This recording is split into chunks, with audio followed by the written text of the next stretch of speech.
You know, Randy, there is no doubt that the whiskey industry is on a downturn. Yep. I've counted 7 whiskey distilleries that have filed bankruptcy. Who are they? Well, if you want to find out, then stick around.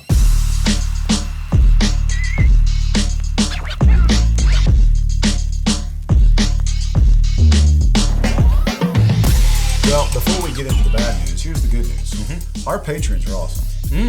We have a Patreon group. Those names you see on the screen right now are just the top 3 tiers. There's a whole group of people who are on other tiers that fit their budget and fit their needs perfectly, and they are who we have to thank. We wouldn't be on this show. We wouldn't be here on the webs, on the inner loops, and all the fancy ways that you're listening to us, whether it's podcast or video. We wouldn't be doing this without your support. So if you want to find out more about the Patreon options and why you should invest in a mission like what we've got going on here, stick around to the end of the video. Yeah.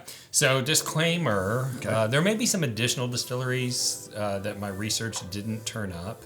So bankruptcy filings are actually in the federal courts, which makes it easier to find this type of information, but there is a chance that I've overlooked something. So the information in this episode will drive home the points, even if I didn't get every single distillery. Yeah, there could be more. Yeah, there could be more, but I'm pretty confident in the list. But there's only so much time I can spend researching one episode. Well, let's get right to the list. I mean, who's number 1 on the list that you found out? The first one that's on the list, and I don't know if they're the first ones that filed, was Luca Mariano Distillery in Danville, Kentucky. Okay, Kentucky Distillery. Yeah, several of them are. The parent company is LMD Holdings. They filed for Chapter 11. Which there's 2 types of bankruptcy filings. There's Chapter 11, which basically means we're going to try and fix it, and Chapter 7, which means we're just going to sell everything we got and we're going to pay everybody back the best that we can. Okay, kind of like playing craps then. 7-Eleven, okay. 7-Eleven. There we go. And Impacto Little Joe. I don't remember what song that was, but I don't either. I've never heard that before, but that was great. It was, yeah, you've heard it for sure. I think it was Dr. Dre. It may have been. Maybe. I don't know. Maybe just not the rendition you did. It wasn't great. I can't flow, bro. You know this. I've heard you flow. I don't know. I did flow one time on the podcast. Pretty good. That's pretty good. I could hit it again right now if I needed to. I ain't gonna lie. Let's not. All right, let's not. Let's just move on. Let's All move right. on. So it was mid 2025. They had $34.5 million in debt in their bankruptcy. There were 14 major creditors. That'll help you lose some sleep at night. Yeah, $34.5 million. It's not as big as what Uncle Nearest is being sued for, but that's a whole nother episode. And you should watch it if you haven't already. But Luca had an 18-inch column still that was capable of producing about 18,000 barrels of whiskey per year. So, I mean, they're not like a Heaven Hill that is doing, 1,700 barrels a day, right? But they were decent size. Yeah. So, like one of our beloved distilleries they're like 850 barrels a year. So 18,000 is a lot. Yeah. But what I understand about this place is it had a pretty large spread, though. I mean, if you're gonna need some land for distillery, and that's one thing, but these guys had like over 550 acres of farmland that they're using. Yeah. So they opened up in this gigantic facility. They had a lot of carrying costs on their production because they had a lot of barrels in inventory, and they were trying to hold everything until it was at least 4 years old so they could release it non-age stated. And so they continue to operate as they reorganize, and they're hoping that the bankruptcy protection is just going to give them the time that they need to recover. To kind of turn it around. So they're not actually like shutting down like some of these other distilleries. Well, that's good. So the next distillery on the list is Girard County Distilling. Okay. And this one was interesting because it was a $250 million facility. That's huge, and I've literally never heard of this place. Well, you shouldn't have, because they closed down before they released the first product. Okay, yeah. That's when you know things are going poorly. So this facility was built by a company called Staghorn. Wouldn't recommend them. Yeah, and they entered into receivership and filed for bankruptcy in late 2024 and then I think the bankruptcy was filed in mid 2025. Just bad timing or what? Yeah. So what it looks like happened... Because they come in right at the end of the boom? Yeah. So it looks like they saw companies like Castle & Key and Bardstown Bourbon Company and MGP who were making operating profit by making whiskey from for other non-distiller producers.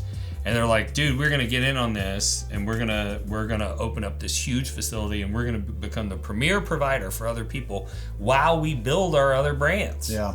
And then they opened up and started producing right at about the time that everyone figured out, we're making too much whiskey. Yeah.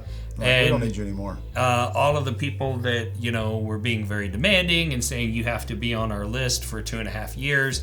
And then when we call you, you have to immediately pay for 1,000 barrels of production. Right. Otherwise, you're out of the list and we're moving on to the next person because we don't need you.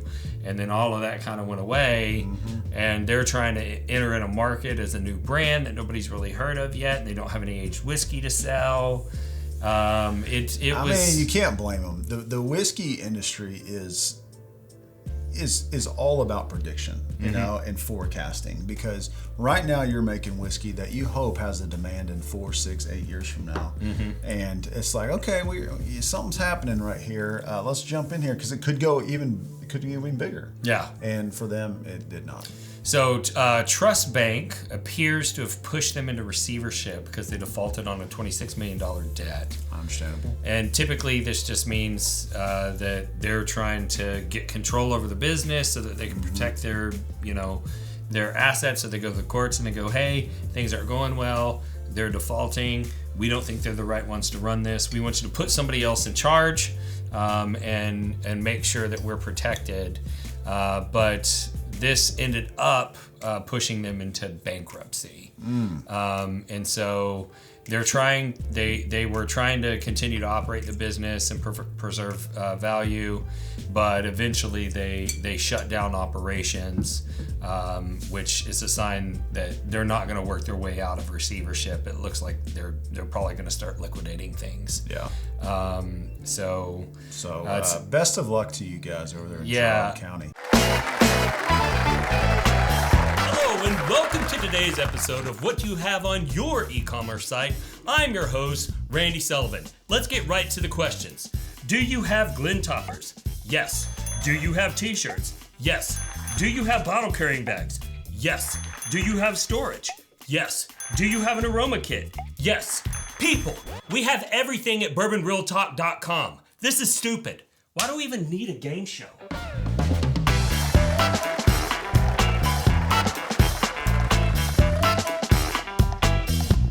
Now, I will tell you about another brand that I feel like we did an episode maybe last year that they were facing some troubles, but that's Kentucky Owl. Kentucky Owl, their parent company, Stoli Group USA, of the famed vodka brand. They filed Chapter 11, huh? Yeah, they did. We talked about it a little bit last year, but I thought it was appropriate to throw it in this episode. So Stoli Group is owned by a Russian oligarch, and then he got into beef with the Russian government. He had to flee.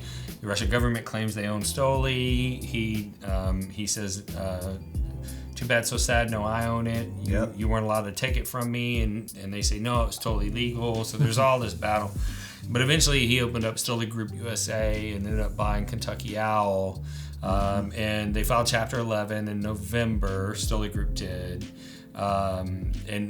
This was that really and weird. They were an NDP. Yeah, right? They were not selling their own whiskey. They were NDP, and they were really high price. So their price ranges that I looked up were between like $95 and $400 a bottle. Their bottles were always up there. And do you know a lot of people paying $400 for? Not anymore. No, not anymore. I think that market's pretty well gone. So. During COVID, sure. Yeah, the market just won't tolerate that anymore.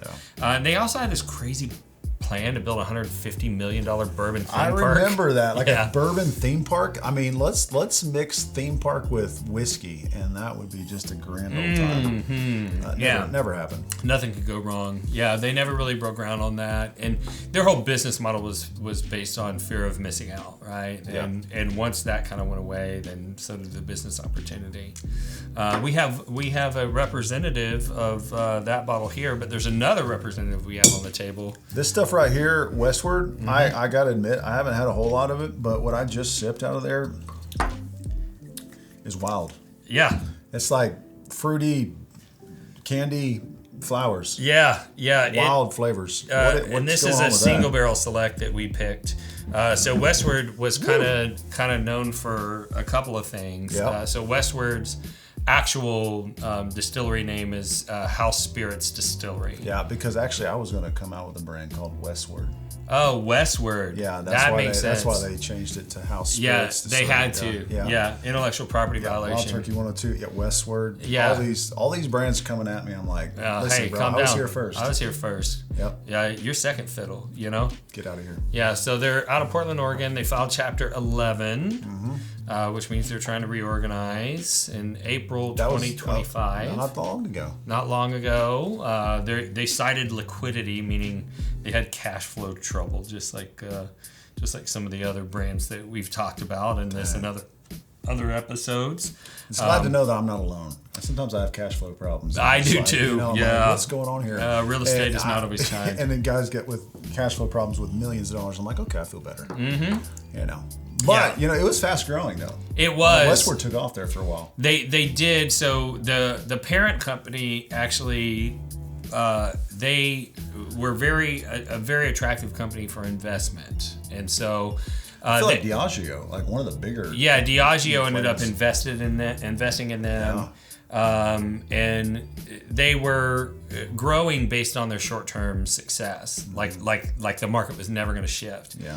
And there was a little bit there, especially during COVID, where people were more open to American single malts when bourbon was harder to find and things like that. Didn't Ryan Reynolds in some way have something to do with Westward? Yes. Aviation Gin is distilled at the Westward Distillery. Okay. So I was like, I feel like during their big boom there, Ryan Reynolds was a part of it. Yeah. So Ryan Reynolds partnered with this distillery. They built Aviation Gin. They sold it to Diageo in 2016. They continue to contract distill for them, which is good because it probably means that they'll be able to work their way out of bankruptcy in some way. Because they have plenty of good revenue flow, just not enough to support all of the investment that they have in barrels. But they are saddled with a lot of carrying costs, and that cannot be that inventory can't be eliminated. And the revenue's just not sustaining the carry cost because of all of the investment that they took on from Diageo. So. And they're just continuing to operate, and hopefully that this bankruptcy protection kind of will allow them to resolve their issues, get back on track, and keep chugging. Yeah, so they had an operating agreement with Diageo that prevented them from doing a lot of things. Like once they took money from Diageo, they couldn't do anything without Diageo's permission.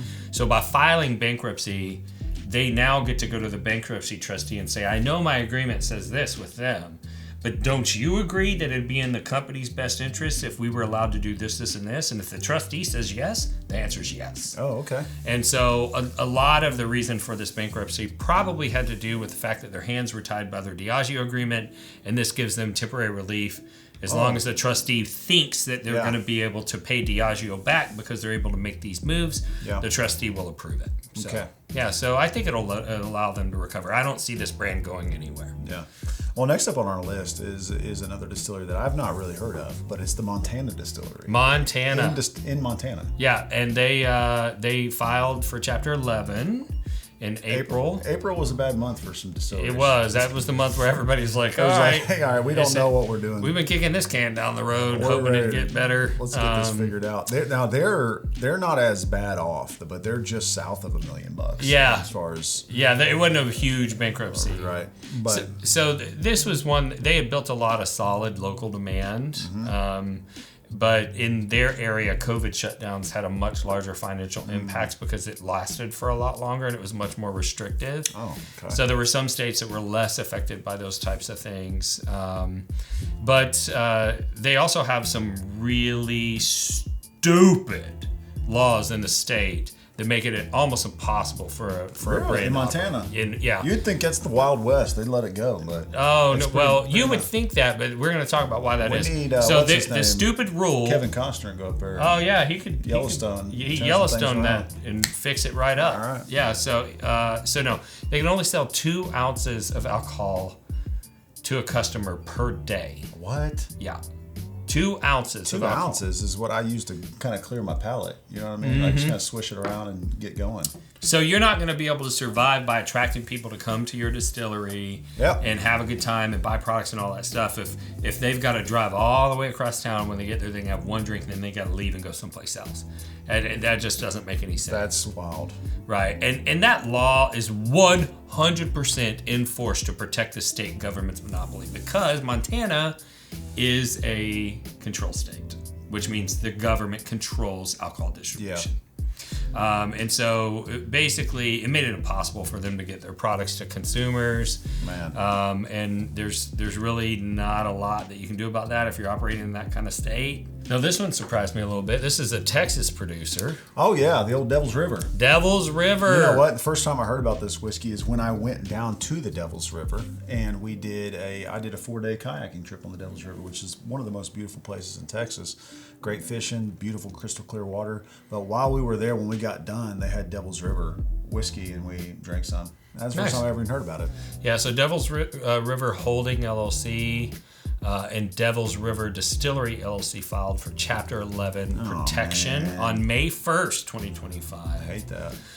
Under Subchapter V, citing debts between $1 million and $10 million.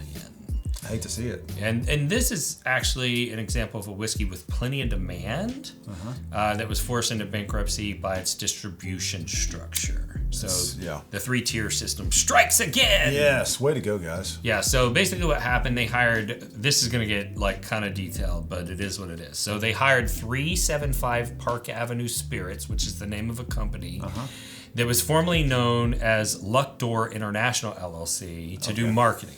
All right. And it's kind of what I'd call a broker. So I've complained about this before, but if you own a spirits brand and you go into a state and you go to the wholesaler and you go, hey, I think I have a good product. Will you help me sell it? And they go, yeah, we want to get more money per bottle than you do when we sell it, though. And you go, oh, okay, what are you going to do? And they go, okay, well, I'm going to go out and I'm going to get you distribution, I'm going to get you points of distribution. I'm going to do all the sales for you. I'm going to bring your product in. I'm going to do logistics and everything. And you go, oh, okay. And then they bring in an order and then they go, hey, your product's not selling. I guess it sucks. But we have all this inventory, so you're going to have to come in and help us sell it because we have all this inventory. And then you go to market and it turns out they never tried to sell it. Right. And what a lot of people are doing is hiring these third-party companies called brokers. And they're basically like fractionally owned local sales reps, right? So maybe you can't have a sales rep in San Antonio, Austin, Houston, and Dallas, Fort Worth, right? Maybe you can't afford to have that many people, and maybe you can't afford to have one person that travels to all those markets, but you could hire a broker that has one person in all those markets, and then they're representing 10 different brands, but they're fractionally owned, so you get a little bit of attention from them. And so that's kind of what it looks like this company was doing for them. And then Sazerac Corporation, that owns Buffalo Trace Distillery, in 1792 ended up buying this broker, right? Oh, okay. And what's interesting is brokers basically had like a 4th tier. I know, it's like the 3-tier system plus brokers. Plus brokers, because the broker is in between the producer and the wholesaler, and they add an extra layer of expense, and often they do get paid as a percentage of the bottle. And so it really is like a 4th tier. And it sounds like a scam. I mean, this kind of you're already paying a wholesaler, right? I thought that's their job, right? There's the fact that brokers exist and brand reps exist means that the 3-tier system is broken, and there's people extracting money out of the system that aren't earning their keep, basically. Yeah. Well, it sounds like they had a ton going for them. They had a lot of opportunity, but it's just the system kind of failed them. Yeah. You know what I mean? Yeah, and they had to file bankruptcy to get out of this agreement. So, just like with the other agreement that we were talking about, where once they took money from Diageo, there was a lot of stuff they couldn't do. This is that type of situation where they were under this agreement with this third party, but now that they filed bankruptcy, they get to go to the trustee and go, hey, we don't think this makes sense, and there's this other way to do it that's going to make us more money. Do you agree, trustee? And the trustee goes, yep. And then they get to go, we're not doing what you told us to do anymore because the trustee said it was okay. Right. And so this is another situation where I think they're probably going to recover and make their way out. All right, what's next on the list, Wes? Well, a tiny little distillery up in Rochester, New York that, again, I've not heard of, but the old Black Button Distillery. I've actually had their whiskey. Have you? Yeah. So I think it was in a competition that Alex Baptista put together a couple years ago. Oh, okay. Where we were trying all of these finished whiskeys in like a tournament bracket. Oh, nice. Okay. And I do remember that. And Black Button was in there, and so I have had a chance to try them before. But let me guess, they filed for bankruptcy around April 2025. The record said mid 2025, so it may have been after April. But they had been in business for 13 years. That's surprising because a lot of these other people have not been in that long, right? No, and the other thing that was really interesting about this one is that they just shut down and they're liquidating, and it looks like they're going to be able to pay the creditors off entirely without any court involvement. Really? So this is not your typical like bankruptcy. This is more of a failure. Yeah. Right? So normally the reason why you go into bankruptcy is, let's say that you owe $1 million and you've been trying to get the company going and all that stuff, and you get to a point where the company is only worth $800,000, but you owe people $1 million. And if you try to liquidate the assets, you maybe won't get $800,000, maybe you only get $600,000 for those assets. Well, now you have a situation where you've got $1 million worth of creditors, or there's different classes of creditors, right? Yeah. But you only have $600,000. And the bankruptcy courts come in and make sure that whatever the assets are sold for peak value, and that no one creditor gets an advantage over somebody else. But if you are running a business that you've realized is not viable and it's no longer worth your time, so they maybe weren't even losing money, but maybe the owner and his wife had to work there full time, kind of like how the podcast works. For the record, folks, Wes and his ministry and Chrissy Land make more money than Lindsay and I do running all of this stuff, right?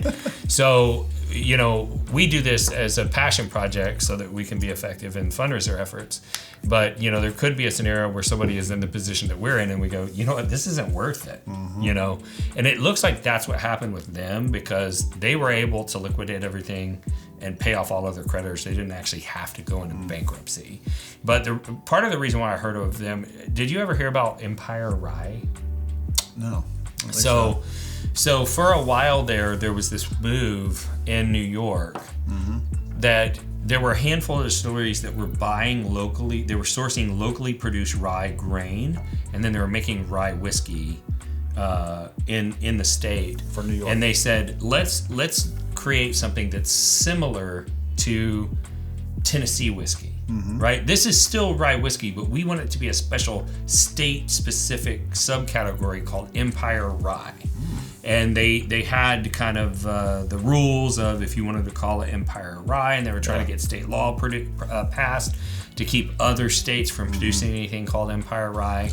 And so they were kind of luminaries and whatnot, and their whiskey was actually pretty good. And they were popular, but they expanded with money from Constellation Brands, and the carry cost was too large to make the operations worth going forward. So now this is interesting because it doesn't sound like they're really, they're not trying to turn things around. And after being around that long, it makes you kind of wonder if they're, the operating agreements was the issue, or finding new capital, or like what's really the problem? Yeah, I would speculate that they had some restrictions that were, kind of similar to the other brands that we talked about that took money from a big company and now they're on lockdown. Okay. Yeah. So I would guess Constellation prevents them from finding new capital.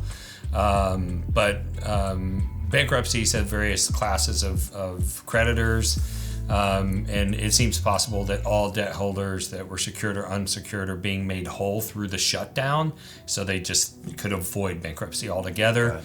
And it sounds like they were not being forced into receivership or anything like that from non-payment of debt. I think they were operating okay. It's just it wasn't worth carrying forward. Yeah. Well, you know what we should do to kind of brighten up this episode a little bit, because it's a little bit sad. Yeah, at this is. point. I feel I feel like a little tears on the verge of falling, but I feel like we should pay homage to a couple of these brands that we saw here through the episode, Westward and Kentucky Owl, and we should do. I mean, I think we should go crazy with it. Let's go nuts because normally there's more bottles than this. Right. So we don't have more bottles of the bankruptcy ones, but we have have plenty of whiskey. So what if we had more winners? What if we did 10? Let's do 10. 10 1 ounce. 10 samples. winners. 1 ounce sample pack. All right. Of my Westward single barrel American single malt whiskey and my Kentucky Owl Confiscated. Both delicious. I was just sipping on this one earlier. Very fruity, very floral. Tastes really interesting, and I really enjoyed it. High proof stuff too. Like what is that? 130 almost. 132. So that's, we did that a while back ago. That's a stout little fellow there, but I'm feeling great. Yeah. I love it. So let's let them know how they can enter to win. It's a free giveaway, guys. I want you to know that. We're not going to charge you anything, so just like the video, subscribe to the channel, ring the bell. You want to ring the bell because we do giveaways on every episode. So you might as well just know when something's coming. Tune in, and maybe you could win more stuff down the road. So fill out the web form. Last thing you need to do is fill out the web form that's in the description. It's a quick Google form that you can sign up for the giveaway with that. Get your basic contact information. We'll run it in the randomizer, and then we will pick our winner at random, and we'll get you your samples absolutely free. And speaking of free stuff, that's the benefit of tuning into this channel and being a part of our family is we want to give back to the community. Now, if you want to support this and that mission, there's a few ways you can do that too. One is the Patreon. We mentioned at the beginning. We got several packages for every budget, so go chop around there, see what fits your budget. You are supporting a single mother, Chrissy Lynn. You are supporting Randy and his wife Lindsay, and the mission we have going on here with the Live Stay Project and other efforts for mental health awareness. The last thing you're doing is you're supporting our ministry, my ministry, down in the Dominican Republic. So there's a huge network that you are giving to help keep the wheels running down the road.